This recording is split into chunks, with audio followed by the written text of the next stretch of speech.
Canada and Mexico's leadership just made a colossal mistake. Both are now launching tariff wars against the United States, with Canada imposing 25% tariffs on $30 billion worth of U.S. goods starting Tuesday, followed by another $125 billion within 21 days, while Mexico is planning its own retaliatory measures. If they think they can push the U.S. around, they're in for a brutal lesson. Trump won't just match their tariffs, he'll probably double them, likely slapping 50% tariffs on Canada and Mexico that will send both economies into a tailspin. The numbers don't lie. Canada and Mexico both depend heavily on the U.S., far more than the U.S. relies on them. 75% of Canada's exports go to the U.S., while Mexico sends nearly 80% of its total exports north of the border.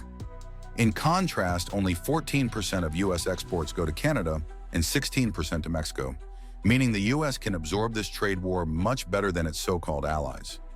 Trudeau's and Mexico's leadership may think they're making a power move, but all they're doing is setting their own economies up for severe economic pain. For Canada, this is economic suicide. Trudeau has already crippled Canada's energy sector, driven inflation to record highs, and overseen a decline in manufacturing. Now he's risking the entire economy on a pointless trade war with America. Meanwhile, Mexico is even more vulnerable. Its economy is deeply tied to American manufacturing and auto production, and Trump has never hesitated to hit Mexico hard when needed. Both countries are gambling with their economic futures, and they are playing against a man who never loses.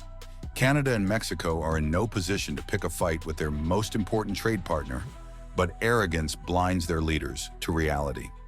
If they think they can threaten the U.S. without devastating consequences, they're about to learn the hard way. Trump will make sure both countries pay a massive price for their foolishness. FAFO.